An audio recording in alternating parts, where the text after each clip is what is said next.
Hi everyone, Bill Farquharson calling in along with Kelly Malazzi and another short attention span webinar. Kelly, this is one that you have not seen. I am springing this on you. Sounds like fun. This one is called Yesterday, Today, and the Fundamentals, and this is what we're going to do. This is a game show, Kelly. I want you to tell me, give me your opinion on whether or not you think the following aspects of sales are easier now or harder now. Ooh, fun. Okay. Yeah, I knew you'd like this. Identifying a prospect, Kelly, easier or harder? Easier. Okay. How come? Because we have more tools at our disposal and more information. So when once we know who makes a good customer for us, it's a lot easier to find them because we have the internet and we have all these news agencies at our disposal and all of this great information floating around. Okay.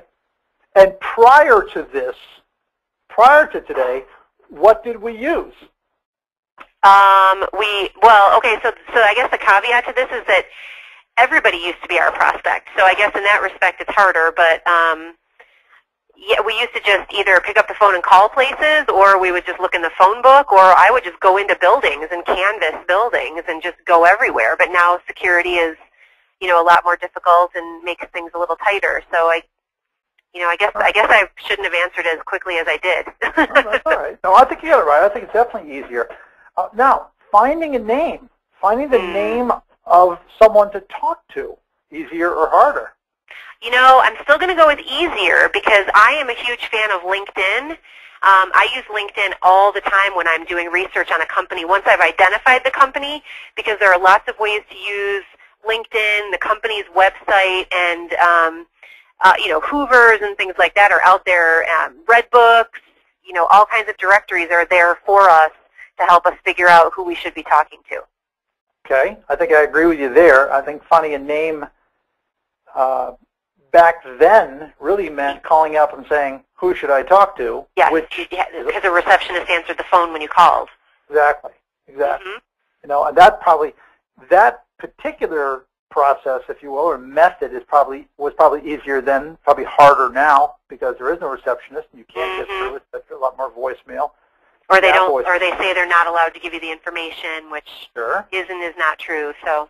Yeah. All right. Okay. All right. I think you're 2 for 2. Now, making contact, getting that person on the phone, getting it, having that conversation, whether it's electronic or in person or over the phone, easier or harder? Way harder today. Yeah. Why? Way harder because they're using voicemail to screen all of their calls. They may or may not look at emails from when I started in sales, we didn't even use email. So you usually sent a letter to somebody, told them you would call them, and they would answer the phone when you called, and you would make an appointment. But today, again, I've read articles in business journals that have said that talking on the phone is actually frowned upon in business settings. So that people are not as accustomed to actually speaking to somebody, especially somebody they don't know. So we have to try all different kinds of tactics and tricks to actually get a person on the phone. So way, way harder today. Talking on the phone is frowned upon? I honestly read an article that said that this woman was talking about how she was in her cubicle on the phone and she was getting dirty looks from people because people just don't find it as necessary to speak to one another anymore because they can email, they can do all these, there's all these different tools at their disposal, so nobody's talking anymore. It's terrifying. That is really funny. Yeah. I'm sorry we're letting you go, Ms. Malazzi. You've been talking to customers. Please cut it out. All right. So getting that appointment. There's one, getting him on the phone. What about getting an appointment? Easier Way or harder. harder? Way harder. Okay. Yeah. Because? People are resistant to it. They don't, again, it used to be when I first started out 20 years ago, it was, this is the kind of stuff that I do. You're the kind, you need this kind of stuff. Let's talk about it. If you had the latest and greatest digital equipment, everybody wanted to hear about it and see your samples, and so it was like, sure, come on in, I'll talk. Now, there's too much competition. It's very, very difficult to make your case. So, we talk about, Bill, you and I talk about things like proving that you have value, showing that you're a trusted advisor instead of just a salesperson. I mean, you really have to refine your message and have something compelling and differentiating to say to people today to even get them to give you give you 2 minutes of their time. And you see, that's where I was going to go. I was going to say, but what about the fundamentals? Didn't the same sales call that we tried 20 and 30 years ago, respectively, you and me, didn't that still apply? Doesn't that still apply today? Solve the problem, earn the order. You know, if you made a consultative sale 20 years ago, then you'd get the appointment. If you make that call, that same consultative, even though I agree that it's harder to find a name, easier to find a name, harder to make contact with them, doesn't the fundamental still exist? Yeah, it does. But again, I think a lot of us 20 years ago weren't necessarily focusing on that consultative approach. We were just, it was more of a, I sell this, you buy this, let's talk, and if everything else fell into place, it worked.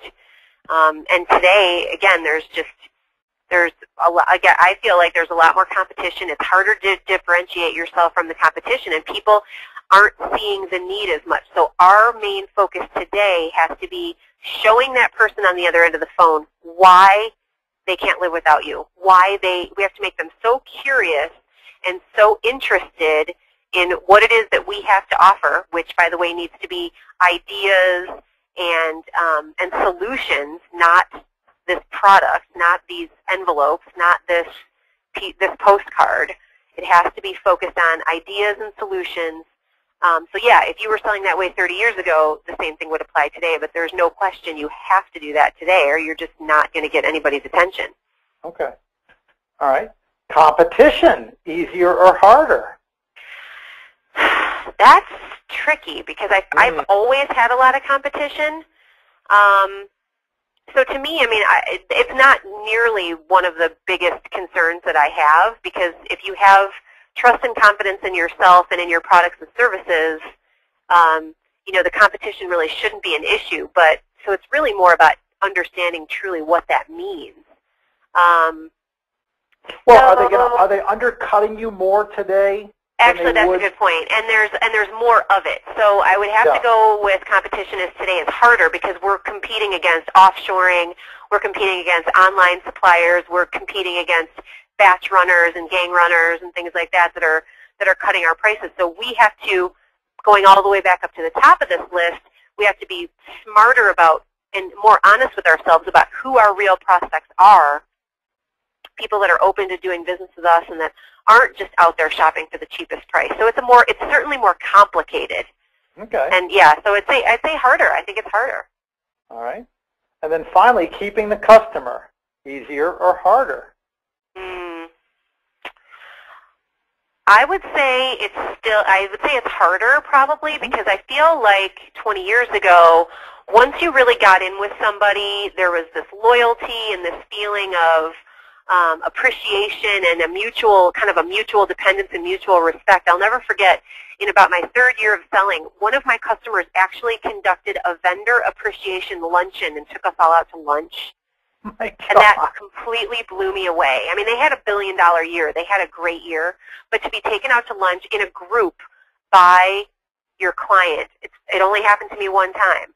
And today, I mean, that's probably absolutely unheard of. I think that we say a lot of the time you're only as good as your last order, you know, that right. it just doesn't feel like people are as loyal and they're more willing, again, because of cost cutting and because of all this top-down directives about profits, they're more concerned with signing contracts, awarding work to the cheapest supplier instead of really looking at value and looking at relationship and all of those other things that we bring to the table. So I'd say it's harder.